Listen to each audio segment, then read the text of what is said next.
Hello and welcome to another episode of the Tip Balls Podcast. I am your host, Sam Randazzo, and I am joined by my two rather irritable co-hosts. To my right, it is the one and only Uncle Sam. Hello. And behind the computer, just Oh, God. Fucking everything up. waxing his cucumber, it is Bruce, the tugboat Venditti. What's up? And fuck you. Well, I was just debating where we should even start today because, I mean, when we say shit show is an understatement for this weekend. Pretty bad. I am Pretty bad. I'm ready to stop doing this and do college football. Are you? Same. Yes. So I guess let's start with roughing the passer calls, all right? My God. Fucking kidding me, dude. First and foremost, we'll talk about the one that's on everyone's memory the most, and that was Chris Jones last night, who essentially strip sack fumbled Derek Carr and had the ball, picked the ball back up and started to run it back for what was pretty much a sure thing touchdown. And then the flags came out and a roughing the passer was called. We spoke about this in the episode right after Tua got mollywopped, okay? And I'll say this. I said it then, and I'm going to reiterate it now. There's a way for the NFL to go about this without implementing complete and utter bedlam every time a quarterback takes a hit. And what they've done is gone from, okay, we're going to leave this to the ref's discretion to decide whether or not a hit is egregious or if a guy needs to come out of the game, which I saw they did this weekend. They had people up in the booths deciding if a guy took a hit that needed to, where you need to go into the concussion That needs to go protocol. the fuck away, too. You know what? It's all part of the fucking problem. The roughing the passers, the refs have gone completely rogue. That the one last night between Chris Jones and Derek Carr, Chris Jones, they said it was because he put all of his weight on top of him. Give me a motherfucking break. Which I get it. If you're supposed to, however they did it with the targeting thing, where you're supposed to pull up. Oh, stop already. You know what? That Disgusting. how, if you are a 250 plus pound man going full speed into another man, I'm sorry? 290 pound guy? 300, whatever you They're weigh. all in between that. Right. Whatever you weigh, going in full speed Full to speed. another man. How's he supposed to hold up? What are you supposed to ballerina dance around a guy so you don't I'm fall sorry. down on top of Maybe him? you're just supposed to grab him. Just grab him and stop right there. Just grab him and stop. Right, just hold him. Just hold him. Yeah. Just hold him. I Because if you go to put him to the ground, you're going to get a you're flag. risking the flag. They're going to go up with your hands open, ask him if he wants to go to dinner first. Take him out to dinner. Essentially, Do what that's Bruce does and offer hand jobs in the bathroom.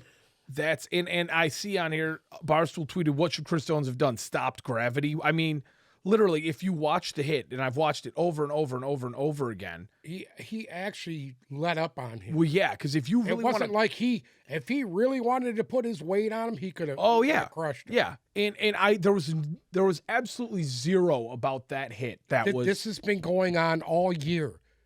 This has been going on all year, and it's finally come to light because it was in front of a national audience. Correct. On a premier game. And you watched It's been going Tua. on since week one. Right. It's a farce. This is I saw well. it coming.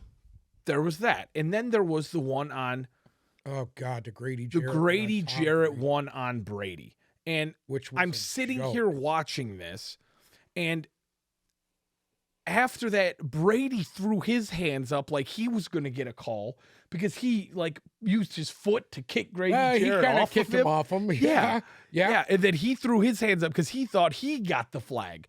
Right. And I'm sitting here watching this, and you can clearly, Grady Jarrett essentially is holding on to Brady, the front of Brady. He doesn't even have him wrapped up. Correct. And they just fall together. Grady Jarrett's not on top of him. Grady Jarrett in no way, shape, or form had anything extracurricular after the play.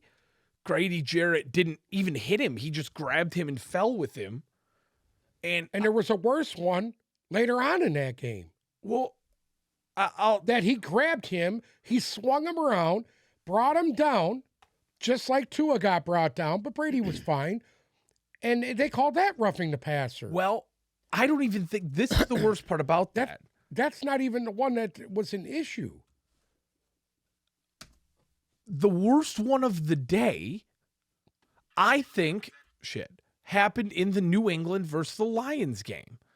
It was a hit on Jared Goff, and this was a roughing the passer call, and he doesn't even go down. He put his hands on him and let him go. Right. They bump helmets at the end of the play because Goff jumped. Goff did a jump pass, and when Goff came down, they bumped helmets.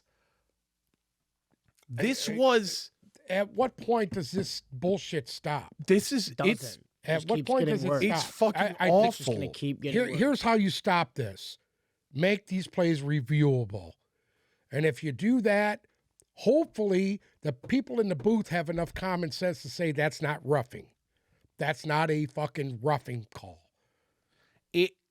And they need to put a football guy in the booth of each game, of a real football guy, not an independent fact checker, to get it right.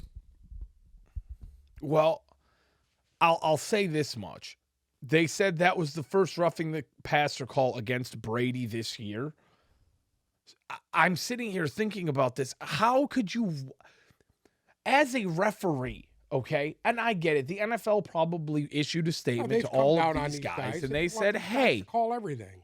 Hey, listen, we need to protect the quarterback a little bit more. So do whatever it is you have to do. But this is just blatant fucking. And my man Troy Aikman is going to get hung, literally for his hung, little out to dry because of a statement that he made. What'd he say? Can you replay that statement for Bruce? It was that these guys need to take off their dresses and just play the game. Yes. He ain't wrong. And no, he ain't wrong at all. I'll tell you what. But it's offensive to people that he said implied that the men in the NFL are wearing dresses. It's 2022 though. Well, I agree with him. So I agree with Troy Aikman. I'm behind you 100%, Troy. Ain't nobody got their ass beat as much as Troy Aikman. He don't even know what his name is half the weeks. It was. It needs to stop. Awful. Even Tom Brady said that was not a. Well, he said, "I'm not the one who throws the flags." Yeah. And I'll tell you this much: for some reason, whenever the NFL does have anything, it's to one extreme. They open Pandora's box. Correct. There doesn't need to be these extremes, right? You don't need to go this far down the fucking rabbit hole. It just doesn't make sense because now you have the majority of your fans now are sitting there this morning saying, "What the fuck?" Right. We're not talking about how great the game was. Right. How great that game was last night. We're not talking about Travis Kelce setting a Arrowhead Stadium record for touchdown passes caught or a Monday Night Football record for touchdown passes caught. A great performance by Josh Jacobs last night. Absolutely. We're not even talking about career performance from Josh Jacobs. We're not talking about the Raiders being the best 1-4 football team to ever exist, or Josh McDaniels' horrendous call to go for 2 there at the end. We are talking about roughing the passer again. Here we are again. This is the kind of decisions that are being made by the league that hurt the game. Right. They've been hurting the game for 15 years. It was awful. Those were awful. Do you think Josh Jacobs had that touchdown on the one? What do you think? No, his knee was clearly down. He was down. But the ball was on the line when his knee went down. No, it wasn't. Down. He was about 5 yards shy, or not. I mean, he was about 5 inches shy of. Yeah, he was shy. He was down at the one. He was down. I don't know. I'll say this much. It's another. To me, look, I was trying to watch. That's another. He said. I have to watch on my fucking. As soon as his knee hit the ground, he's down. because NFL Plus doesn't It allow was- you to watch it it on was- TV. He was short. So- He was short at least by 4 inches. What do you mean NFL Plus doesn't allow you to watch it on TV? It's The only game's one- on ESPN. I don't have ESPN Plus. It's not on ESPN Plus. It's I don't on have ESPN. cable. Oh, okay. Well, anyways, Oh, God. the Josh Jacobs, I agree with that. It was, honest to God, I was shocked that the referee was able to make that call on the But it's field. the problem is this: every week We're debating there are some sort bad of referee. calls Oh, correct. absolutely. that are costing teams games. I will say That's where I think Someone needs to be you held need to accountable. draw the fucking line when it's starting to cost teams games. the 2 plays out of this game. Granted, the Chris Jones roughing the passer call was the worst out of them all. But the 2 plays in this game that ultimately completely transformed the makeup of it. And essentially, I mean, for all intents and purposes, strip the Raiders of a win here was the defensive hold on the field goal. I've never seen heard that it called. I've I've never never seen that either. I've never All seen the it. years that I've watched football, I've never seen a call like that. Okay, you have a situation where they said, "Oh, he held the offensive lineman to allow somebody to get in there and make a block." Well, one, the field goal wasn't fucking blocked, right? He wasn't even close to the field goal being blocked. And 2, if you, You go don't back see fucking penalties like that on on a field goal, on a fucking field goal. and if you watch Sometimes if You you do got if guys you're a Lions jumping over fan. the line, they He stop didn't that. jump, They outlaw. right. I'm just saying they outlawed Correct. that years ago. it was a point of him going in, and you watch, he loses his weight and starts to fall backwards and the guy on his heels fucking- and grabbed onto the offensive line. In what he was world? going to take him with him. Right, they were both. So what? He's in what irrelevant world? to the play. Right. It was that one was You cost awful. the fucking team. Okay, so who should be held accountable? Because Well, someone needs to be held accountable on- for this bullshit. The going NFL never on holds in the anybody accountable. Right. They On- reprimand He the referees, Hold accountable. and as guess what? They fans. won't be able to do a playoff game. Ooh, On top of that, the Devante Adams, that debacle Catch. in the fucking game. well, them running into each other, but the catch that they called back. I'm sitting there watching this, all right? Every other guy in the league who's had a one-handed catch this year has control of the ball with one hand. And you could Devante Adams has the ball in one hand, and both toes are on the fucking ground. And they come back and say he didn't have possession. What are we doing? You have to put the football up inside your jersey in order to have a secured catch. Are we back here now? Are we back to the Calvin Johnson dilemma? It's clear. He's got the ball in one hand, both feet are down. He wraps it up. I mean, what are we doing? What are we doing with this? Is everything going to be so by the book? It's starting to look blatantly. It was conspiracy fucking theory. awful. Oh, absolutely. It was awful. Are we doing this so by the book now that it's going to destroy the game? I was so aggravated last night after watching is this. such a good game. Right. Tough play Great game. on both sides. Yeah. On both sides. And to watch it be determined on fucking 2 plays is stupid. Well, I'll tell you this much too, and I did not like this call at all from Josh McDaniels. I don't.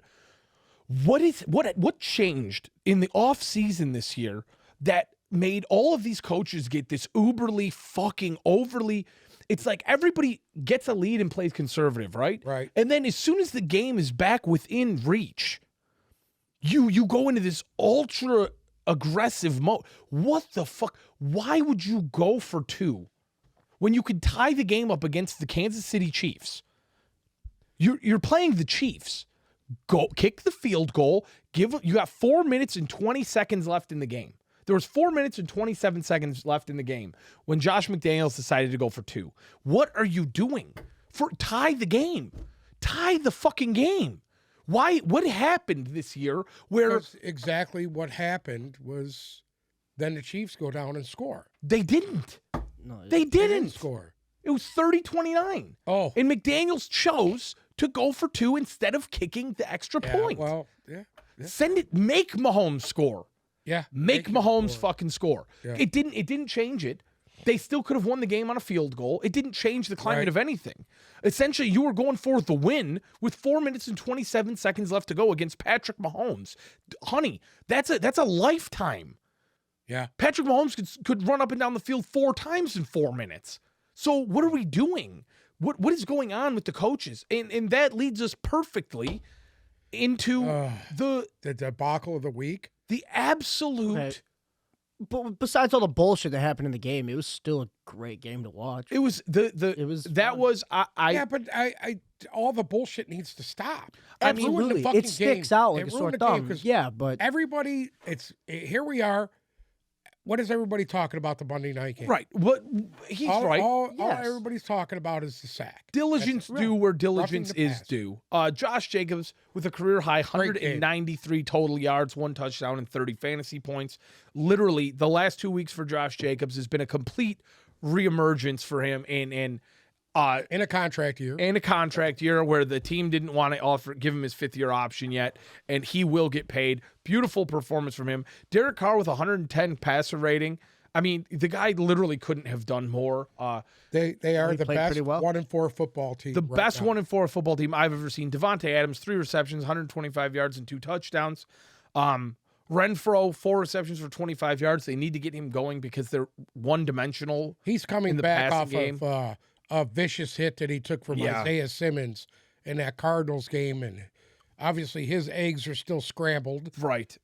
Mahomes, 117 passer rating. I mean, it was a beautifully played game. No interceptions.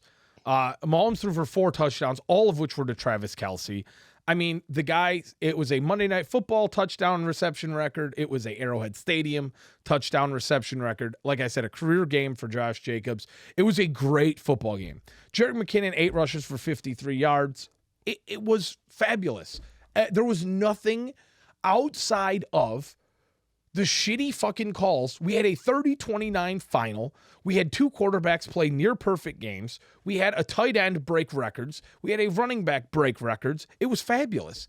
Yeah. And you left the game fucking pissed because you felt slighted. It's those prime games. You felt slighted by that game. It's those primetime games. You know, that was rough. But now we need to talk about something a little bit fucking rougher. And I'm going to toot my own horn. I said it. I knew it. I felt it. Not talk about Devante Adams' little. Oh, wow. I can't believe I missed that. He's an idiot. Devante Adams. Idiot. You're an idiot. Yeah? I'm going to fire this fucking helmet at you. If you saw Yeah. If you saw the end of the game. Talking that shit. I'm going to break that horn. If you saw the end of the game. Can't even see the the one on your fucking face, idiot. Oh yeah. Oh yeah. If you saw the end of the game, weights, I beat things up. I'll put on the helmet, then you can't. If you saw the end of the game, Devante Adams as he was leaving the field, okay. And granted, before they even made it off the field, you saw Devante Adams after last play of the game, him and Renfro both had their guys beat. And they hit each other. Mm-hmm. And both went down on the last play of the game, which, again, we don't have a crystal ball here, but one of them could have won them the game on that play. That's neither here nor there. It was obviously a very frustrating game due to the way that I think they called it, the way that it was coached for Devante Adams, and then to end it all off, you run into your own receiver and fall down on the last play of the game. So, yes, the frustration was high. Devante Adams comes to the sideline. He slams his helmet to the ground. He's screaming.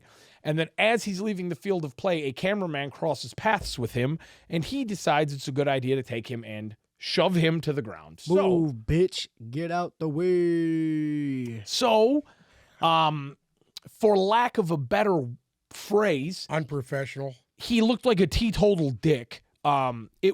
That's some high school shit. That was high school shit. It could have been completely avoided. Yeah. It was completely just dickheadery.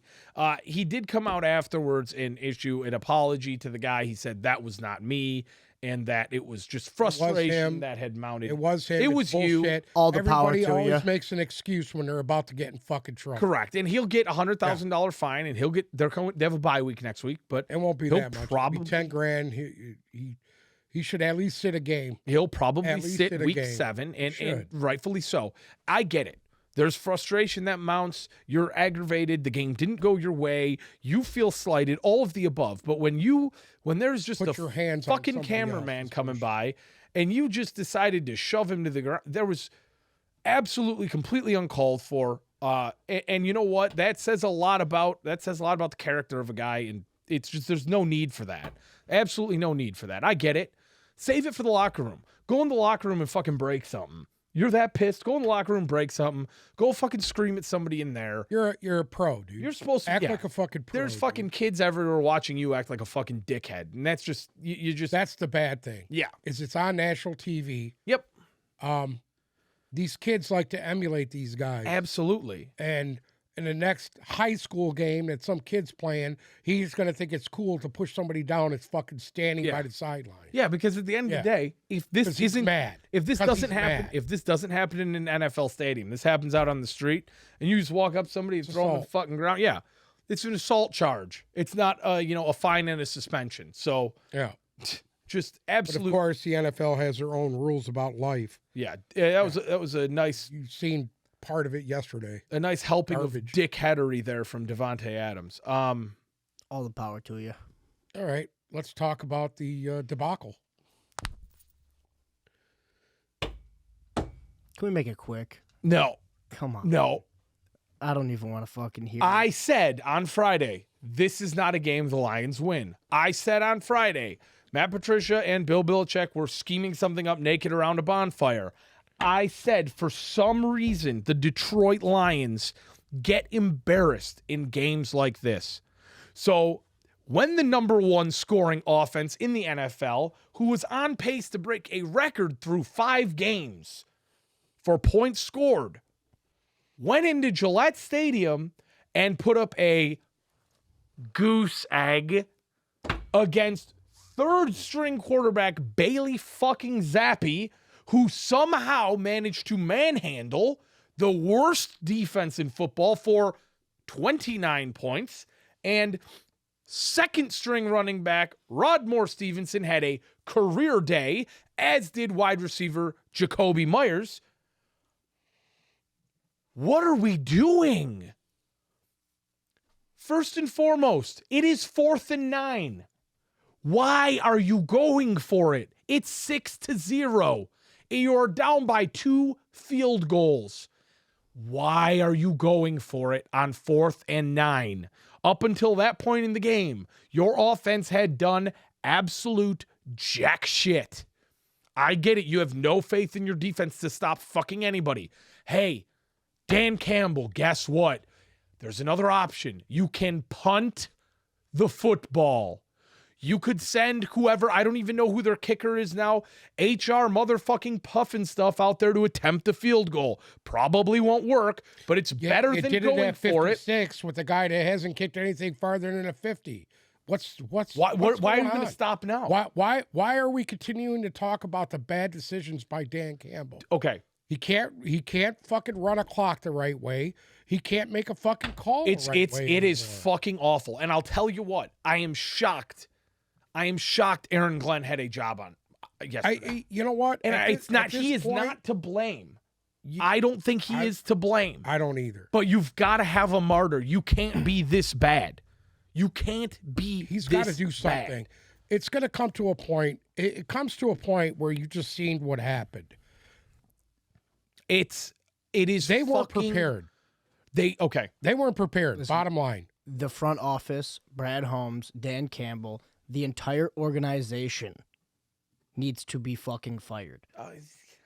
See, Needs to be fucking fired. here's the This problem, happens Bruce. every year. Every year, you can guys Here sit you here, go. come out Every with 3 years, we you got a can different come out fucking with coach your- here. We got a different person here. Listen, doesn't That's matter. The problem. Hold on. The Lions do. The Ford family does the same thing. They have all of us fucking drink the Kool-Aid, buy in, and then here, fuck you. That's what they do. They say fuck you. They lay an egg on the fucking field, and they fuck all of us out of our money. Here's 2 things. Every number year. one, up until week 4, you and everybody else in Detroit said, "Oh, I had Everybody hope. was drinking the okay." I had So hope. hold on. So let's not go there. All right, because a very, very wise man once told me, "What are you going to do? Fire him and bring in someone just as stupid?" Because essentially, you're the Detroit Lions. You haven't gotten a hire right in 50 fucking years. So let's not act like the next one's going to be it. Right. That is not the fucking solution. You need to let Dan Campbell attempt to implement everything he's going to implement. I am not saying to fire Dan Campbell. I am saying you need to bring some people in here to help Dan Campbell. At that point, it's not Dan Campbell. It's not Dan. It's Brad Holmes. Correct. The dude, Brad he Holmes. can't call a game. This is, but Been Dan, 2 years. He is costing his team It's games. been 2 years. I'm not going to say that. He is costing his team games. Not only which that, is Jared bad Goff as decision. well. good coach. I'm not going to go on Jared I am Goff. not going to go. Jared I don't Goff care can put what points you guys up. fucking think. You guys all need to stop. What's wrong Jared with him Goff. then? Listen, you had a great first drive. Great first drive. That and then came you out go with down no there points. and fucking threw an interception. Okay. I mean, He That might put up happens. great fucking stat points, but he's throwing interceptions that are costing points. Bruce, you lost 29-0. You're going to Yeah. blame the game on one fucking pick? I'm blaming it on everybody. I'm blaming it on fucking everybody. Okay. Because maybe if they got that first touchdown, yeah, maybe they would have had some motivation in some way. Well, okay. How about the fact that, number one, Tossing the ball off and just giving it away for, a touchdown. Just, here. Oh. He looks like one of those fucking things outside a car dealership, man. He's not athletic. He's not the fucking guy. He isn't the answer. I don't care how much of a leader. He's a great guy. He's a fucking leader, but he's not the fucking guy. He cannot get these guys going. He can't. And until you can fucking prove, they have one fucking win. One win. it's one win on Games that should be Bruce, you lost 29-0. no shit. You lost No shit. 29-0. When is it going- You really think it was? Listen, I'm not just putting the blame on him. the second half of that game. I'm just saying they that was had putrid. 5 fucking drives That was that fucking were all putrid. lost on downs. 5 drives That were lost 3 and on outs. downs. No, they were lost on downs, meaning they went for it and didn't make it. 5 fucking drives. You think in the second a half. good leader would step in and be like, "Hey, coach, you maybe think a good leader would say, maybe we should try punting the ball, or or, hey, you know coach, what? maybe we should Well, try we brought kicking this a field goal." kicker in here. Maybe we should try him out. Maybe.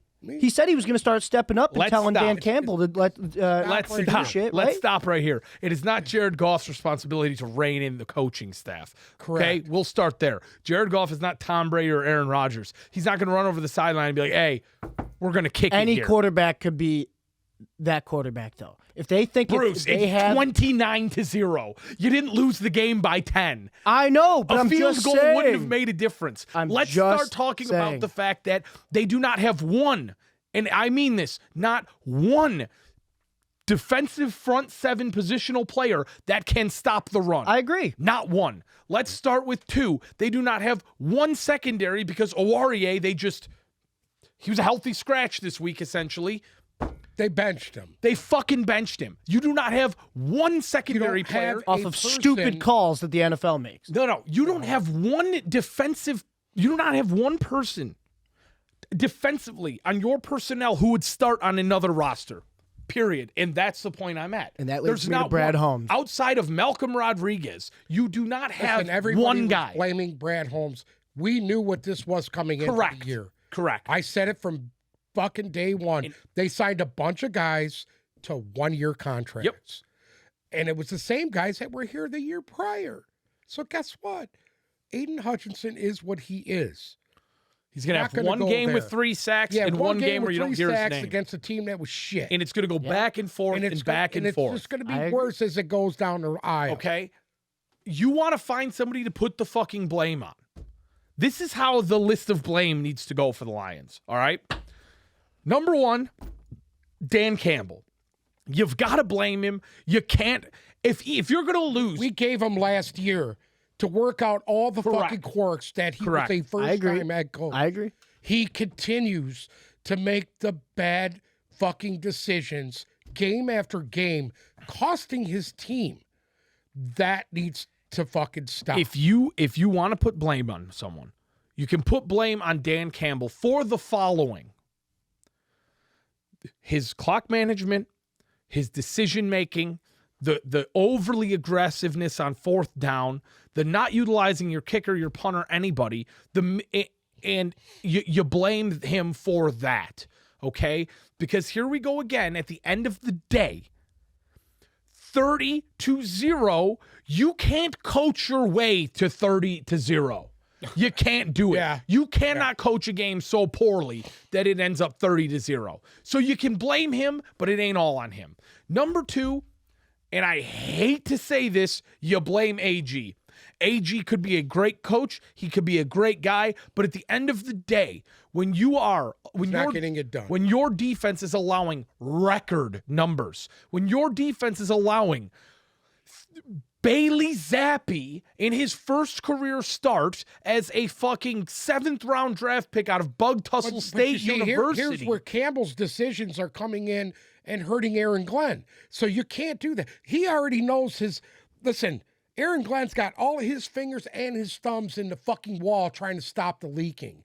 And guess what? It ain't working. It ain't working. And then third, and that's where I blame Dan Campbell, because his decision-making is even putting more correct. pressure It's putting on more him. pressure on him. And, Yeah. and Agree with that I wholeheartedly. actually thought they played better this week than they did the week But prior. don't you think it should And be they on got Brad shut out. Holmes to Third of give all- Aaron Glenn the guys? Third that of he all, needs? it is on Brad Holmes because we're watching things transpire now We where, kind of knew this was going on. again, I think then. Lions fans had expectations too high for this year, and they saw a team come out and put up 40 fucking points a week. And a nice little Hard Knocks episode. Yes. And everybody to And love these everybody's- guys. Everybody and got to love fucking Dan wrecked. Campbell. Everybody got Exactly. wrecked, Just the and forward. it's the fallout from it. Given. Because you on this show said they were a 6-win football team. Take this. I at least thought they'd fucking try, man. It looked like they went out there and literally shit on the field. Third blame is on Brad Holmes because I'm watching the Browns go out and trade for Deion Jones, or the Giants The sign. Giants signed Jalen Smith. And I can't remember who, but Blake who's signed Martinez Blake is Martinez? on somebody's why practice are we squad. not signing a linebacker in this play?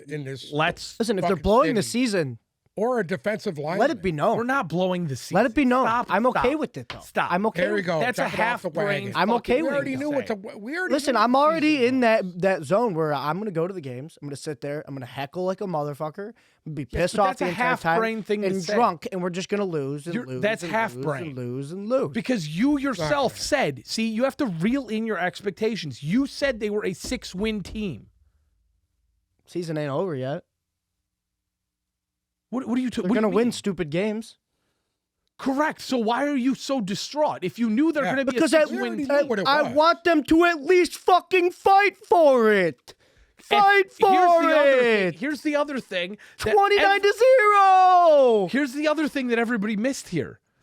The Lions don't win games like this. You could have put Joe Montana and Jerry Rice in Lions uniforms, and they'd still go in there and lose to Belichick and Matt Patricia. And I said it on Friday. Patricia would go in there with Bailey Zappi and call the game of his fucking life, and I'll be goddamned he fucking did it. My dad's father was right, and my dad was right. As long as the Ford family owns the Lions, they will not win. I don't It's agree a with cash that whatsoever. fucking cow. It doesn't matter. It's been true. It's been true. They haven't won shit since the Fords have owned the team. They have not. It's They a won 3 cash championships with fucking the Fords. cow. Cash cow. Okay. Okay. Either way, Continue. we talked about this a lot. The Lions are at least a year away from truly competitive football. And it was very easy to get wrapped up in 40 points a week and all of the above. But this is where this team's expectations need to be. Are they as bad as they played the Patriots? No. No. Are they as good as they played the Seahawks? No. And they still lost that game. So realistically, I think we're all back on agreement now that this is a 5 or 6 win football team. Do I think they will play the 4-1, 4 straight winning defense of the century Cowboys better than they played Bailey Zappi this week? Yes. Yes. Because they always played to the skill level. They're of their going to opponent. win a couple of games this year Right. against teams that they have no business beating. Do I think they could shock Green Bay in 2 weeks? Yes. Or Dude, shock at this first point, place I'll be Minnesota. shocked if they beat the fucking Bears. Okay? Either way, that's fine. You want to self-loathe in your Lions fucking disglory, that's fine. But again, From here on if out, you it use is your fucking fire brain, everybody until we get a fucking win. That's the answer. Yeah. That's the answer right there. We've had how many regimes in here in the past fucking 15 years? Give me Jim Schwartz back. Yeah. Okay. Oh God, you were I'll the take same Jim dickhead Schwartz. calling for his fucking head. No, I wasn't. Yeah, you were. No, I wasn't. You I love You were in Jim diapers Schwartz. when Jim Schwartz That's was not true at all. here. Okay? Not you true were at in all. diapers. Your Not balls hadn't true. even You know what dropped I yet. want back? I want Monty Clark back. I don't know who the fuck that is. I don't know. That tells you how much you guys know. Who the fuck is Monty Clark? Monty Clark. That's who I want back. When Jim Schwartz was here, you were fucking 9. And what? I'm not supposed to remember that. No, I don't remember Hey, when I was. when Memory Monty kicks Clark in when was you're here, 4 you were years still in old. your daddy's So there's some bag. scientific for you. Some science. When Monty Clark was scientific, here, whatever the you were fuck. still in your daddy's bag. Some science, some When was he here? scientific, whatever the fuck. Early 80s. Jesus. Yeah, no shit. Anyways, moving on from those two shit shows. If you need highlights from the New England Detroit game, it was Rodmore Stevenson, it was Jacoby Myers, and absolutely nothing from the Detroit Lions. Nothing. If you want to talk about, Craig Reynolds. Craig Reynolds had a few. can we good stop runs. talking about Craig Reynolds here every week? Like, God, I'm just damn saying it. he did You have a guys few have good such a fucking- runs. Hey, come on, Craig give me a Reynolds break. 6 for 24. Give me What a are we gonna do? break. What are we gonna do? God, Want the to fucking offense played terrible. The bake guy a had a cake couple for good, you know what? good runs. For Friday's show, bring a cake for Craig Reynolds. 6 Maybe I rushes will. for 24 yards. Oh, he had a decent game. It'll have. Do you want to talk about? on it. Oh, here we go. Hold on. Let's talk about this. Josh Jackson, right? Justin Jackson. I'm sorry. 3 rushes for 14. Wow. What a fucking day. What a day. Hey, I'm just trying to be High school positive, right? Anzalone. Yeah. High school Anzalone, as he's chasing plays down from behind because he can never get in position to make a fucking tackle No. in the front. They're He's awful. your middle linebacker making tackles 25 yards downfield. They're fucking awful. Fucking garbage. The defense is awful. Garbage, dude. Stevenson, 25 rushes, 161 yards. Jacoby Myers, 7 receptions, 111 and a touchdown. Hunter Henry, decent little day, 4 receptions, 54 yards. The Patriots looked well-rounded. Looked like they woke up. Bailey I'm gonna be Zappi. honest with you, it looks like they woke up. They finally woke up. 5th game No, it into looks the like they year just this played year. a terrible team. Is what it looked like. Bailey they woke up. Zappi, They 17 played a terrible completions, fucking team. 188 yards, a touchdown, a pick, and a 100 QBR on the nose. Out of a rookie in his first NFL start, you can't ask for much more. No, you can't. You can't. So shout out to Bailey Zappi. Nicely done. It's back to the bench. Well, you never know. Belichick doesn't necessarily bring guys back when they're medically cleared. He brings them back when the time is right. So Correct. we will monitor that one going into this week. Yeah, with what Mac happened? I Jones, thought but- Mac Jones was. All supposed right, to what's play. next here? Moving on, the Giants played the Packers in London. And I'll be honest with you, I can't for the life of me fathom how the Giants are 4-1. I don't know if anybody really can. They're doing just enough to get by, baby. Saquon Barkley. Just enough to get by. Saquon I Barkley. like their coach. I like the Giants coach. You like Dabble, My man, he come off the field so fired up, it looked like he was going to have a heart attack. Well, I think because this is that first like statement win for the Giants. You know what I mean? They played the only other games they have this year were Tennessee, Carolina, and Chicago that they won. They lost to Dallas. So for them to play Green In Bay a tight game. They in actually should have London, won that game. correct? For them to play Green Bay in London and win, that is a big win for the Giants. It's a big win for Brian Daboll. Listen, Now, it's a big win because they keep pace with the Eagles. They have they to keep pace with the Cowboys and the Eagles. They're tied with the Cowboys right now. Yeah. Some fucking how. But they play Baltimore next division week. in football right now. Ain't that scary? You know, I was thinking about This this. is fucked up. We sat here all offseason and talked about how the NFC East was going to be fucking awful. I thought the Eagles were going to run away with that division. I was wrong. Yeah? These two teams are right on their Well, heels. the reason why is because we thought that the Commanders, the Giants, and Dallas, We're all gonna be especially when putrid. Dak went down, would be 500 at this point, if not worse. Honestly, I thought Dallas was going to get better the second Dak went down. Anyway, Pulled out his crystal ball on that one. pulled out But his balls on that one. Daniel don't like Jones, that. 21 completions, 217 yards. Did not throw a touchdown because he didn't really need to. Saquon, 13 rushes for 70 yards and a touchdown. Whoever the fuck Gary Brightwell is also scored a touchdown, as did tight end Dan Bellinger. One on a 2-yard run, one on a 3-yard run. So, Yes. I mean, ultimately the big issue for the Giants is they don't have a pass catcher.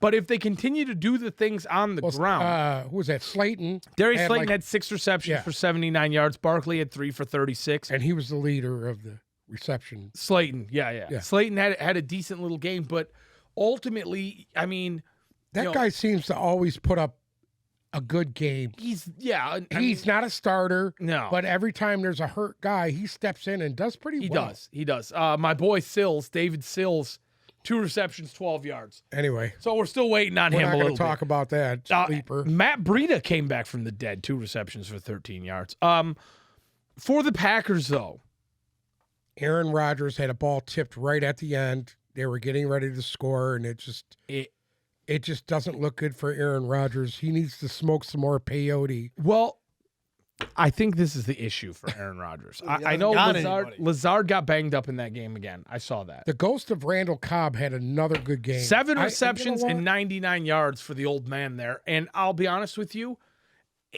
I think the reason why we're seeing his production so high is because Rodgers doesn't trust Lazard, Dobbs, Watson. He doesn't trust anybody yet. He does not trust these guys. He knows if he's throwing the ball in Randall Cobb's direction, even though, we don't know if he can get his wheelchair up fast enough to catch it. Wow. He's going to make that catch, And I mean, I think that's why you're seeing the production out of Randall Cobb. Lazard had a fucking 17-yard touchdown. Kudos. Other than that, nothing happened. The ghost of Mercedes Lewis, a 2-yard touchdown. Yeah. They're really kind of just. He's more of a blocker than a they're- pass catcher. The Packers receiving core right now is a patchwork quilt of shit. And they're just trying to agree. find the least shitty patch to try and get it to, because Lazard, they touted him as a number 1 in the offseason. He's not that. Dobbs, there's a reason why he fell a little bit in the draft. Is he effective? Yes. Christian Watson's been completely ineffective to this point. Actually, you know what? I'm really disappointed in him because I thought he was going to be. I thought Watson would be the guy. Yeah. Yeah, and it's Him just and Sky Moore. Those are 2 guys Sky Moore had that a were decent really little game touted last night. heavily. Yeah, but he doesn't get any play as a receiver at all. No, he's gonna be like they're trying to like Debo archetype him, and it's just not working. It's just not working. No. There's only one Debo. Moving on Actually, 2. to Kenny Pickett and the Pittsburgh Hey, Steelers. I'll say this about Kenny Pickett. He put up over a 300-yard game against a very good defense. In the only Andy ain't game, taking no shit. the only game that was a bigger shit show than Detroit and New England. Yeah. Well, that game was over early. Yeah. When you got your first offensive drive going and you hit a guy for a 95-yard fucking touchdown, the it's Gabe usually going to Davis go show, downhill baby. from there. The Gabe Davis show will start with him. 3 receptions, just 3, for 171 yards and 2 touchdowns, one of which was a 98-yard touchdown completion. My God. Stephon Diggs, 8 receptions for 102 and 1. Everybody got involved. We have somebody named Khalil Shakir, who somehow ended up with 3 receptions for 75 yards and a touchdown. We've never really even heard of this guy before this week, but it seems like anybody the Bills throw in at receiver will get it done. Case Keenum also good got quarterback- Put up appearances this game. 552 yards of That's what a fucking good total quarterback offense. does, Yeah. though. What? A good quarterback makes nobody something. Absolutely. And obviously we know Josh Allen is probably the best in the league at spreading the ball around. He had 20 completions for 424 yards, 4 touchdowns, a pick with a quarterback rating of 134. If you take that pick out of it, he would have had a perfect QBR. And I'll be honest with you, they don't need to run the ball. They just don't need to. They're the only team in football that doesn't I'll need to say establish this: they're the run. playing a team that the heart and soul of their team did not play. Okay, can we need, again, but that's he's another just thing up we need to front. stop doing. That just tells you how need to bad stop Pittsburgh's defense is right If now. Can't TJ you Watt blame it would have on played one in this dude? game, it wouldn't have fucking made a difference. Okay.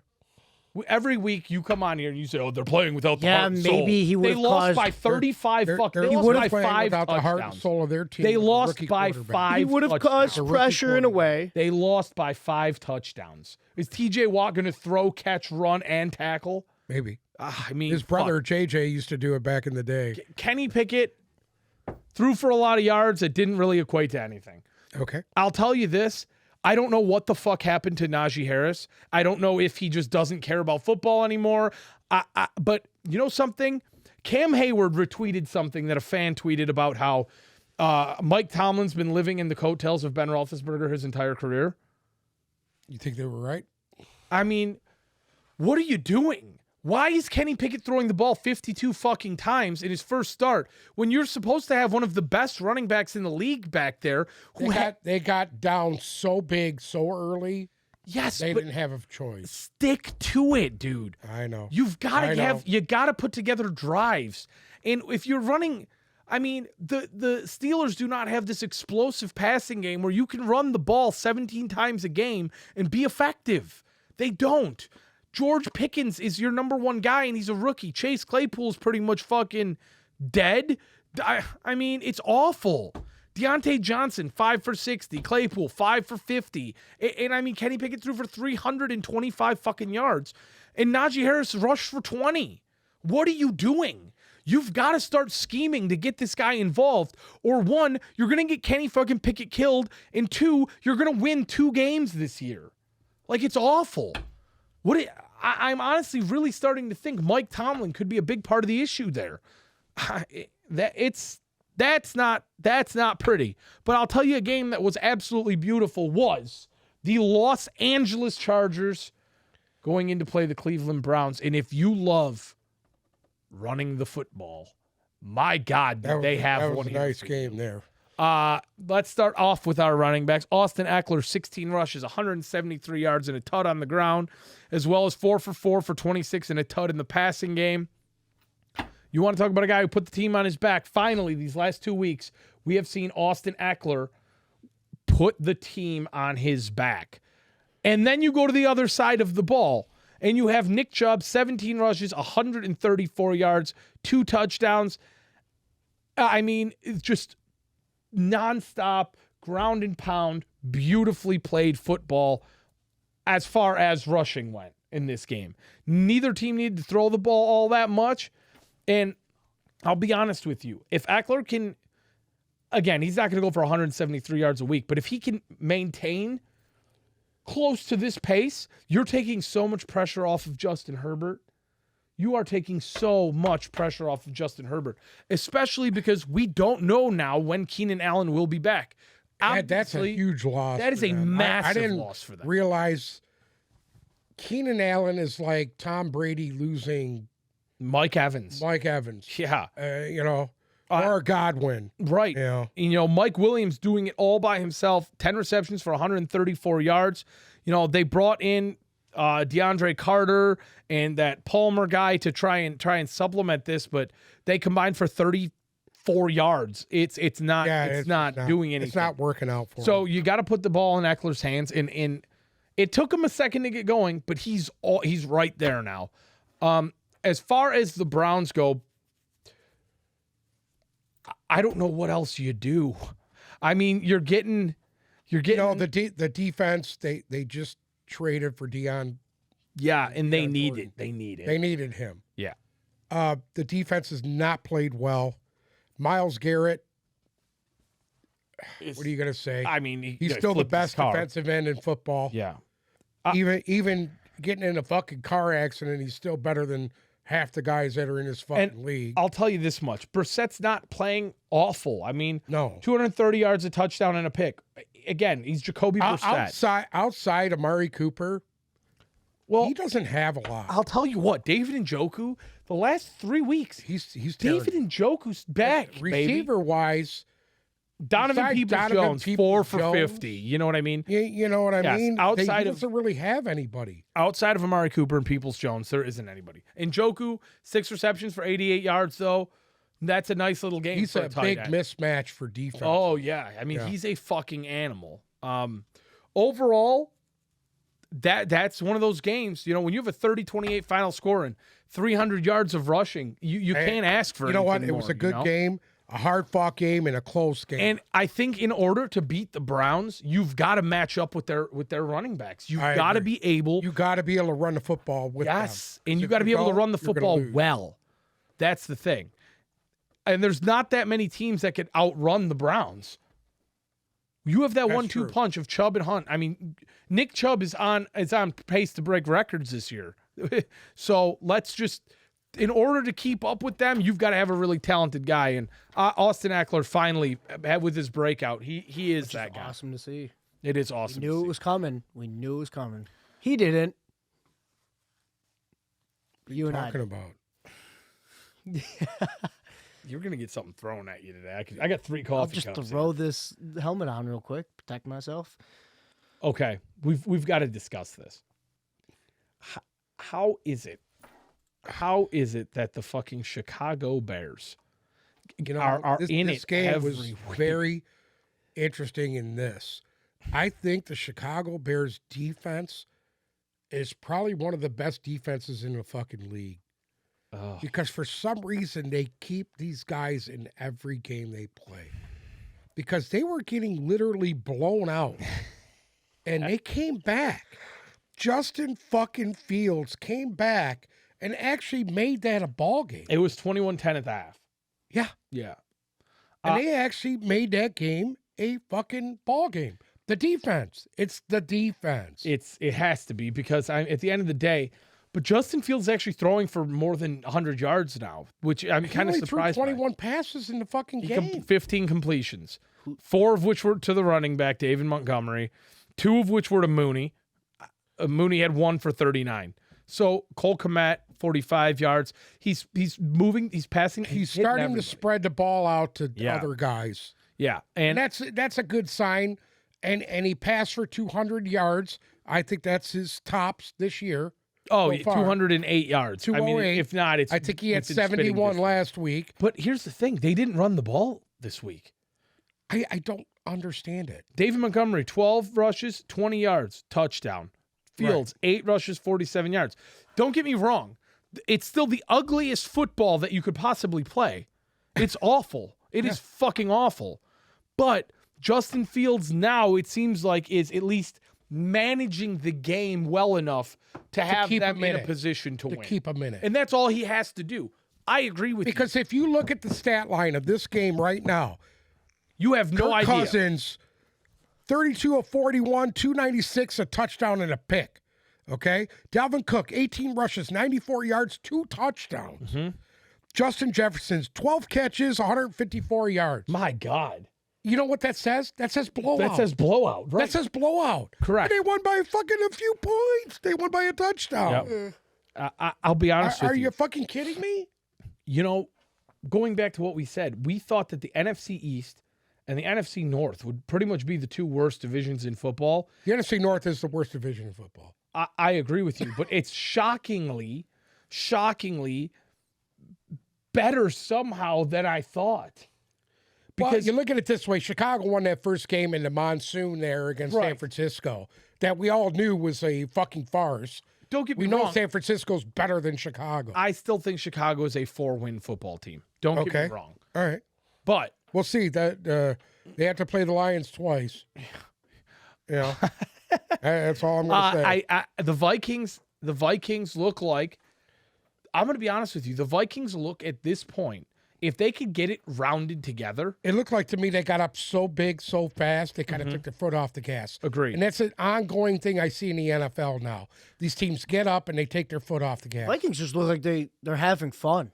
Yeah, I mean, if the Vikings can get it all rounded out, the Vikings could make a playoff splash. I think so. I'm really starting to think that.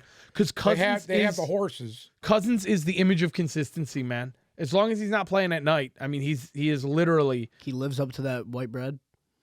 He lives up to the white bread. He is the image of consistency. Anyway, moving on. You know what? I don't even know where the fuck to begin with this fucking game. The Taysom Hill show. The guy was incredible. The guy was fucking incredible. He outran Alvin Kamara. Fucking A. He got, what did he have, a fumble recovery? I'm pretty sure he had a fumble recovery. I mean, he had 9 3 rushes, kick 112 returns. yards, and 3 fucking touchdowns. I mean, my God, what is this guy doing? Who are you? He's listed as a tight end in fantasy. Yeah, Andy Dalton, 16 completions for 187 yards, but that wasn't the highlight of this game. Taysom Hill, 9 rushes, 112 yards, and 3 touchdowns out of the, I guess, a wildcat tight end. Wildcat, the wild rat. Up, yeah, I don't even know. Alvin Kamara, 23 rushes for 103 yards. He had a nice little game. I'm sure he wasn't happy about Taysom Hill taking 3 touchdowns, but either way, he also led the team in receiving with 6 receptions for 91 yards. Chris Olave, 4 receptions for 54 yards in the Saints win. But somehow, even with all those big numbers, the Saints only managed to put the Seahawks away by a touchdown. And I want to ask you this. How is it that week in and week out, we are in a situation where the Seahawks are competing to win a game? Because on paper, they shouldn't be. And Rashad Penny also out for the year with a horrendous injury. Yeah. R.I.P. Rashad Penny. Again. R.I.P. For like the 5th time. Geno Smith was 16 of 25 for 268 and 3 touchdowns. And he had 2 very good throws to Lockett for touchdowns. I was really fucking impressed with him. Can we talk about Tyler Lockett? How every year Tyler Lockett seems to stand on his head. Every year. Time. This every guy, time you think this team is Metcalf's team, he comes out and says, "Don't fucking forget about me." You want to know who Tyler Lockett is? Tyler Lockett is the Kirk Cousins of wide receivers. Yeah. He is consistent. He is good. He keeps his fucking mouth shut, and he goes out there and he's effective. And it's not going to be beautiful. You're not going to have the one-arm catch. He doesn't look like DK Metcalf where he looks like the fucking Terminator. But 5 receptions for 104 yards and 2 touchdowns speaks for itself. And guess what? He is going to be that consistent. And every year he does it. And every year it just kind of goes unnoticed. How about a little shout out to rookie Kenneth Walker? He had his first game. He had a 69-yard touchdown run. Yep. And he's going to get his chances first start next week. Exactly. Yeah. With Rashad Penny out for the year now. I'll be honest with you though. The Seahawks are better than we thought. They're better than Detroit. Well, they beat them, and Everyone's better than Detroit. Anyway. Fuck. I'm not gonna lie to Maybe you. the Bears. Geno Smith had the highest passer rating in the league this week. Yeah. And I mean, he's been playing his ass off. You say what you want to say. He's been very good. I am shocked on how good he's been. And you know what? I understand why Pete Carroll didn't go for one of these rookies in this draft. I understand why now. Oh, for sure. Because he obviously has a guy that has a good rapport with these guys there. And I mean, we thought that everything that Pete Carroll did was fucking absurd. This is one thing that he did. I'll tell you what, he's done a couple of things. He drafted well this year with a lot of young guys. Still a scumbag. He's still a scumbag. That's never going to change. He's horrendous, but he continues. One thing about Pete Carroll, he can eyeball talent. Yeah. That's one thing about that asshole. He knows talent. Moving on to the New York Jets taking on the Miami Dolphins. And I'd like to say the coming out party for Breece Hall that somebody traded away. Great. Please don't remind me. Yeah. Breece Hall, 18 rushes, 97 yards, and a touchdown. Michael Carter, 10 rushes, 21 yards, 2 touchdowns. Braxton Berrios, 1 rush for 15 yards and a touchdown. Zach Wilson, the guy 4 for 2 and a touchdown. They put up 40 points all on the ground. Braxton Berrios, yes, he did show out again this week. But I think the bigger storyline here is now the Dolphins are on their third-string quarterback, and their third-string quarterback is not as good as the Patriots. Teddy Bridgewater going down after just having 1 pass attempt in the game. But I think bigger than that here is Raheem Mostert, 18 rushes, 113 yards, and a touchdown. It seems like he has established himself as the guy in that backfield. Chase Edmonds, 1 rush, pretty much unplayable. I'll say this much. Tyreek Hill, even with fucking Skylar Thompson, 7 receptions on 7 targets, got 47 banged yards. up in this game. Yeah, he he's has little a bad Boyd. hamstring. He got little Well, Boyd. this What was happened that in game. This was that game that what? Got little Boyd. What are you talking about? You see the play with him just getting. I didn't watch the game, but I saw the He's replay of him just getting. He's actually fucking playing hurt. rocked. Well, Yeah. I'll say this much. This is not a true This is not an accurate representation of the Dolphins versus the Jets. I mean, do I think the Jets are 20 some odd points better than 30 points better than do I think they're that much better than the Dolphins? No, I don't. They allowed 135. I think But I called it. I said Yes. Tua goes down. Yes. Watch this team fall. well, Tua probably will play next week from what they're saying. So Yeah, he should be back off. Hope to concussion God, protocol. because I'm struggling right now. well, aren't we all, Bruce? Moving on. We've kind of talked about this next game a little bit already.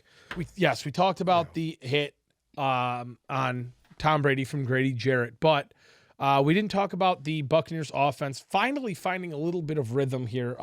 Tom Brady, 35 of 52 for 351 yards and a touchdown. Leonard Fournette, 14 rushes for 56 This yards is and the a key touchdown. right here. That 14 attempts needs to go up to To about 20. 24 attempts. If Yeah. it can get to 20, they'll be right where they need to be to put teams away Yes. to where you're not going to see a 21 to 15 game. And I think we're getting there. it's starting to It's get there. starting to get there. Fournette, It's 10 gonna take time. receptions. This offensive line still needs time to gel. Correct. They're guys that never played together. Yep. And they're not. Some of them aren't very good. So No, they they're need not. time. And again, everyone's sitting here asking me if I'm panicking yet on the Buccaneers, and I'm not.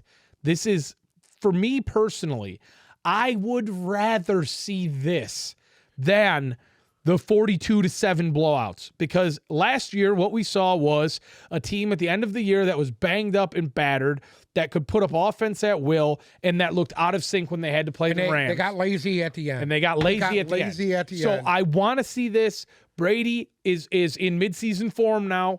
I get it. They didn't put up a shitload of points. But again, I think you're going to see Fournette's rushes continue to go up. Fournette had 10 receptions for 83 yards and a touchdown. Evans, 4 for 81. Godwin was 6 for 6 for 61.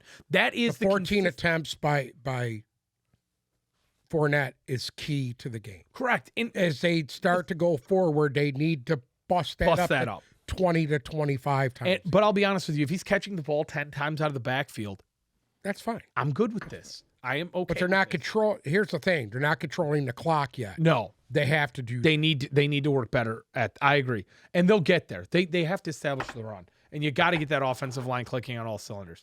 Mariota, 25 for 147. What can you even and a say touchdown. about the Falcons? Period. I mean, You just don't know which Falcons team you're going to get week to week. I mean, yeah. and I'll be honest with you, the Buccaneers defense came back after an ugly performance last week, And they well. looked very, very Yeah. good. They shut down pretty much everybody. Zacchaeus led the fucking team in 10 yards, 2 for 39 and a tud. Drake I London, 4 actually for feel 35. kind of bad for Mariota because it just. I don't know who's calling plays there, but It's just ugly. looking bad. Mariota did have 7 rushes for 61 yards. Algiers had 13 for 45, which is coming back into his territory. But that offense really missing Cordero Patterson. I'll say Big that. time. They're not the same team without. No, they're not. And it's sad to see because they were that sneaky team. They were Yeah. sneaky. Moving on to the Commanders and Titans. Oh wow. Derrick Henry, 28 rushes for 102 yards and 2 touchdowns. Ryan Tannehill. You know what Ryan Tannehill is? Ryan Tannehill is the NFL equivalent to Bruce. Just enough to get by, half-hearted. You know what? I don't even know what the to fuck? say. 15 completions, 181 yards and a touchdown. Just enough to get by. Yeah. Fuck Sir, is enough that? to get What is by. that? It supposed to is mean? definitely Trent Dilfer-ish. It's Dilfer. Yeah, it's real Dilfery.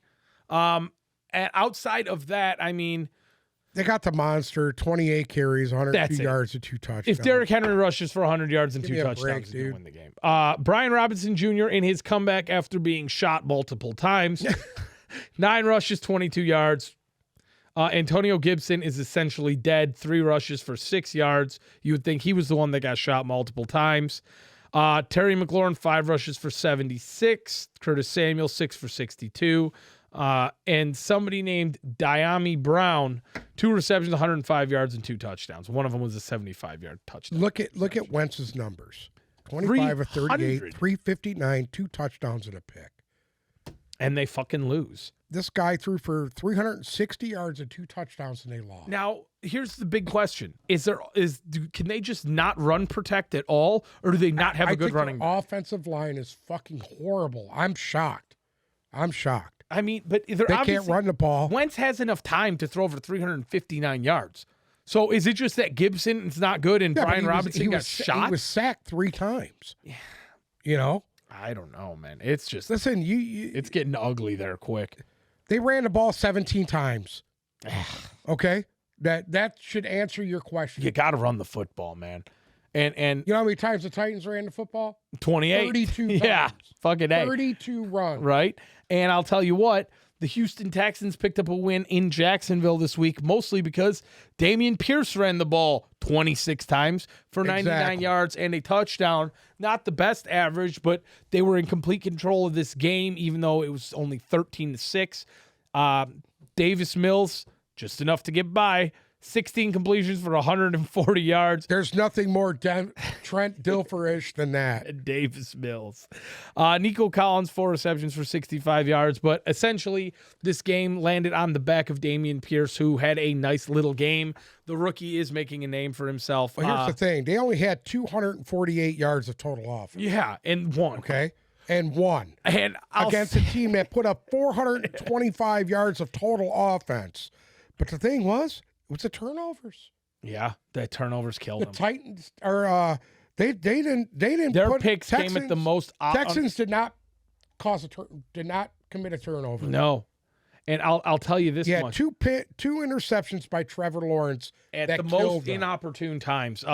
Lawrence, 47 attempts, 25 completions, 286 yards, no tuds, 2 picks. Like we said, a QBR of 54. That is pretty putrid. Etienne, 10 rushes, 71 yards. Can't ask for much more. James Robinson, 10 for 27. Can't ask for much less. But, Bruce, you'll be very happy to hear this. Marvin Jones, 7 receptions, 104 yards. Does that get you hard? Evan Ingram, 6 receptions, 69. And Etienne caught the ball a few times. I'll be honest with you. I don't understand. They have the horses. They have it. The talent on that team. They've got it. And I mean, they just got to put it together. I get it. It's a division game. It's a division game, but you can't go in there and put up 6 against Houston. Yeah, you can't lose to Davis Mills putting up 100 yards passing. So we haven't really spoke about it yet, but this next game cost the team a head coach. The Panthers and Matt Rule have officially parted ways, and all I have to say is thank God, because Bye-bye. See you later. That was awful, bud. That was awful. They paid him $40 million for 38 games, and it was just an absolute fucking shit show. And don't you and don't laugh, because this will be where Matt our You're gonna say coach, Dan Campbell right now? I was gonna say that. Dan Campbell will be in a situation next year at this time if they come out and lay an egg. Absolutely. Yeah. Obviously, I can't Hopefully remember Brad their Holmes, interim too. coaches. It was the defensive passing call or whatever. Who gives a fuck? But essentially now we have a situation here where Baker Mayfield's now hurt. Sam Darnold, they said, is still not ready to play. So you're going to have... Mayfield was in a walking boot after this game. P.J. Walker is going to be the quarterback for the Panthers going forward, at least and for it's the not looking foreseeable good. future. They might challenge Detroit for the worst team in the league. They are going to be awful.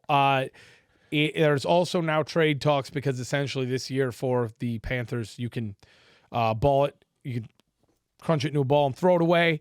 DJ Moore is looking to be on the move, and there's also talk of running back Christian McCaffrey being on the move. So it's something to monitor here, because now you have a team that is going into complete rebuild and just shut down essentially. This year is the Panthers season is done in week 5. Realistically, that's bad. It's bad. I mean, you make this move to bring Baker in. They gave up 160 yards rushing on the ground. Yeah, it's awful. It's fucking awful. It's not good for them. Mayfield, an interception and 4 sacks, 215 yards, 60 overall QBR. McCaffrey, 14 rushes for 54 yards. You can't even get him going. They were 3 of 15 from third downs. That'll kind of sum up the day. It's bad. And Baker Mayfield was sacked 6 times. Smith led the team with 4 receptions for 69 yards. DJ Moore, 4 for 59. Essentially, what you need to do if you are the Panthers front office is you need to find a situation for DJ Moore. You need to find a situation for Christian McCaffrey. You need to let those guys move on because you're not helping them. You're not helping them. They're not helping you. Let those guys move on and start it over because you're not looking at hey, next year's going to be our year. This team has to be torn completely down to its bare fucking roots and completely rebuilt because it's just not working. And how about we talk about the resurrection of Tevin Coleman? Tevin Coleman been gone for a couple of years. Kind of made after that stint in Atlanta. Yeah. Well, he had a really bad injury. Yes. He came out 8 rushes, 23 yards, and a touchdown. Playing with the Jets. Yep. Yeah. Jeff Wilson Jr., 17 rushes for 120 and a touchdown. He had himself a nice little day, as did Jimmy G. 30 attempts, 18 completions, 253 yards, 2 touchdowns, sacked twice, QBR of 110. Ayuk, 3 receptions, 58 yards. Kittle, finally 5 receptions for 47 yards. He did something. This Jennings guy is really interesting. Jawan Jennings. You know, I seen him catch a ball, and they could not bring this guy down. They couldn't tackle him. It's real interesting what they have there. Debo with a quiet day, 2 receptions for 20 yards. He looks banged up to me. He doesn't look healthy at all. You know something? Sometimes that happens, man. Sometimes they just have those days where... he looks banged up. Hey, there's something they didn't fucking need it. They didn't need him. No, I know that. They didn't fucking need him. Hand the ball to Jeff and just let it go. Play that much. That's but this is what he wanted, though. He didn't want all the pressure to be on him the entire game. So there you go. Okay. Got Jimmy G spreading the ball around. Bada boom, bada bing. The next thing we need to discuss is where our expectations are for the Los Angeles Rams, because I think what we talked about in the offseason, the holes that they had to fill after the Super Bowl win. It's bad. Their offensive line is bad. Their receiving core, obviously outside of Cooper Kupp, is bad. They cannot run the football. It's fucking awful. Cooper Rush threw for 102 yards and beat this team by 2 touchdowns. It is fucking awful. The Rams are in a situation where they can't stop the run. They have stopped the run. I think they've done a good job stopping the run. They only allowed 38 yards rushing. Excuse me? The Rams. The Rams allowed over 150 yards of rushing this week. I was actually going to say the Cowboys. Yeah. No, we'll talk about how great the Rams' run game is here in a second. 163 yards on the ground. Tony Pollard, 8 rushes for 86 yards and a touchdown. One of them was the 57-yard touchdown run, which boosted those numbers. But Zeke, 22 rushes for 78 yards. Again, he can't really get the consistency going. But, this week he had a little bit. You take away that big run, and Pollard only had 30 yards. Granted, yes. But Cooper Rush threw the ball 10 times for 100 yards. He was sacked 3 times. CeeDee Lamb, 5 for 53. Gallup, 4 for 44. Noah Brown, 1 for 5. That's it. That's it. 3 receivers caught balls. And they won this game 22-10 against the defending Super Bowl champions. Here's the story of the game. 3 turnovers, 5 sacks. That's the story of the game. And sacked fucking 5 times. They ran the ball, and he turned the ball over 3 times. They ran the ball 15 times, one of which was with Cooper Kupp. Right. For a combined 38 yards. Right. It is bad. You want to talk about there might only be, and realistically, there might only be a couple teams with a worse offensive line situation than this. Stafford is constantly under duress. Stafford is constantly on his back. It doesn't matter who's running the ball.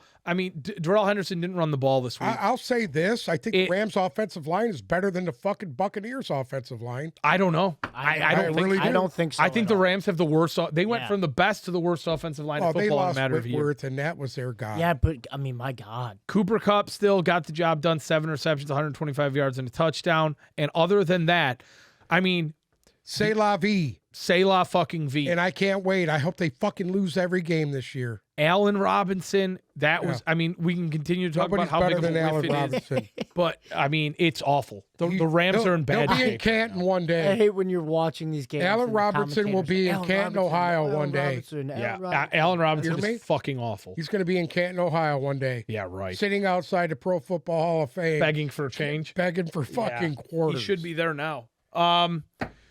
In what I thought it was the best ending of the week, and it was a game that really had me excited. And if Matt Prater wasn't drunk on the sidelines in street clothes, I think the Eagles may have met their match. The Eagles beat the Cardinals in Arizona 20-17. Both quarterbacks had nice little games. Nobody really fucked up. Jalen Hurts, 26 of 36, 239 yards, no touchdowns, no picks. He was sacked twice, but he also rushed the ball 15 times for 61 yards and 2 touchdowns. And on the other side, Kyler Murray, 28 for 42, 250 yards, a touchdown, a pick, and a sack. James Conner, 9 rushes for 55 yards. Finally got that average up over 2. So decent little game from him. Eno Benjamin ran it 8 times for 25 yards and a touchdown. Murray had 4 runs for 42 yards on his own. Marquise Brown, 8 receptions, 78 yards. Rondale Moore, 7 receptions, 68 yards. Dallas Goedert led the Eagles, 8 receptions, 95. Devonta Smith, 10 for 87. A.J. Brown, quiet day, 3 for 32. I'll say this much. I, didn't expect this game to be this close. I didn't either. But you know what?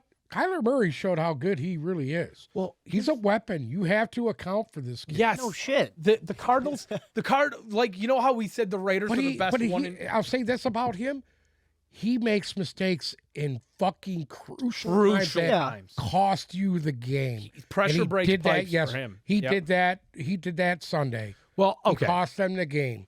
Let's be real here. Matt fucking Amendola, everybody's backup kicker. I mean, Yeah. you know, without Prater, if it comes down to a last minute field goal and you got a guy off the street in there, you're gonna get a pretty normal result.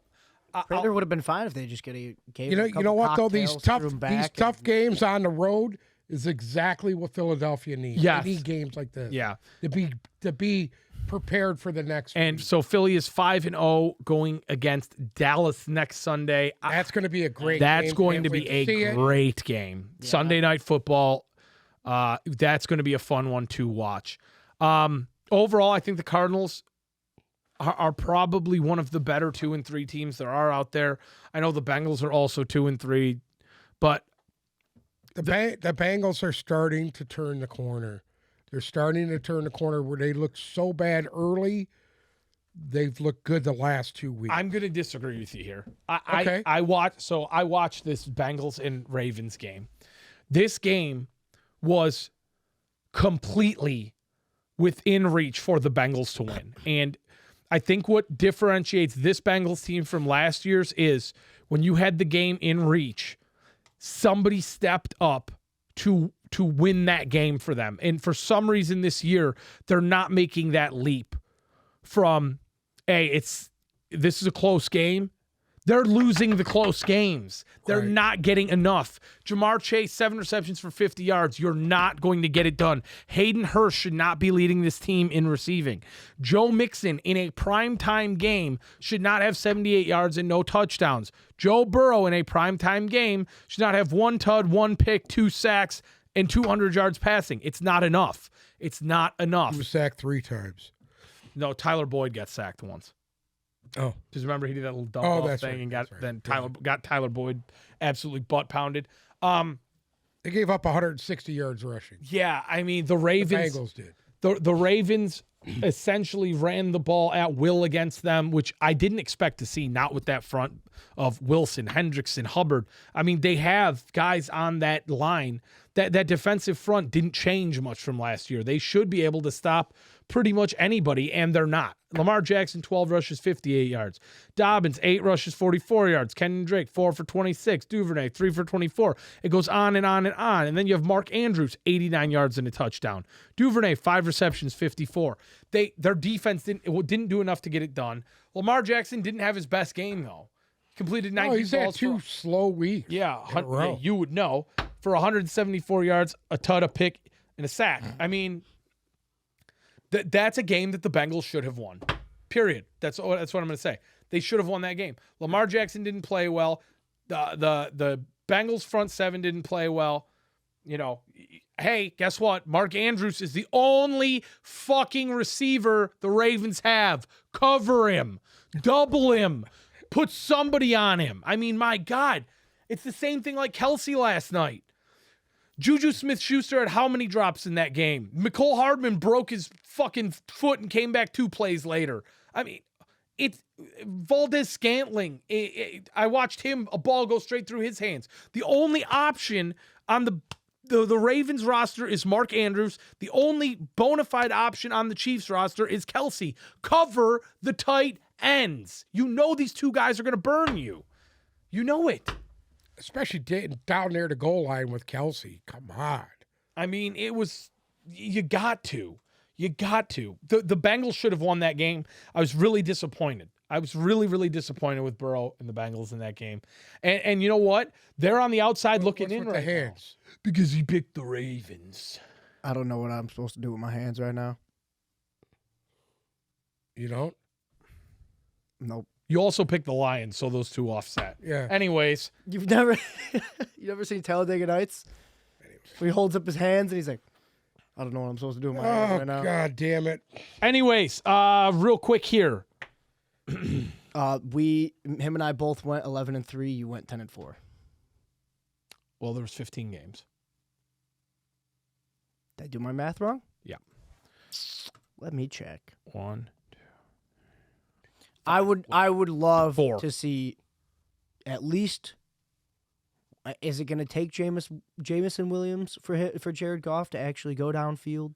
I'm just saying. I want to see the Jared Goff. Why are we I talking just about Goff? want to see it. I'm a big He was quarterback leading guy. the team. You're a big quarterback guy. Then shut the fuck having- up for a second and listen. He was leading the league in yards. He was leading the league in touchdowns. They were leading the league in points. What else do you need to see from a quarterback to be a big quarterback guy? To not do these stupid slant routes, 5-and-outs. But it was working. They put up 45 fucking points. At least go downfield one time, dude. When They the game's did. on the They fucking put up line. 45 points. At least put the ball in the air, dude. What do you want from him? At least send someone out there on a for fade. 300 and fucking just He's throwing for 350 yards a week. I don't care. I But want to these- see him go downfield. I don't care. It Hold on. I don't care. I don't No, care no, I'm what gonna- you guys no. say. What I you're just saying want to makes see no him sense. long bullet one fucking time, dude. Here we go. Shut the fuck up for a minute. Here we go. Split stats. Longest passes so far in each game this year. Are you ready? Longest pass, September, week 1. 42 yards. Week 2, 37 yards. Week 3, 79 yards. What else do you need to fucking see? More, better. More and better. See, this is the problem with you and every other fucking Detroit Lions fans. You guys want to hang Jared Goff from a fucking cross, and you let a third-string quarterback come in. You let a third-string quarterback come in and put 29 fucking points up on you and embarrass you. You let your ex-head coach come in and fucking embarrass you, but you're concerned about Jared Goff not throwing for 80 yards. Listen to us on Thursday, Fantasy Frenzy. Follow us on Instagram. Have a great week.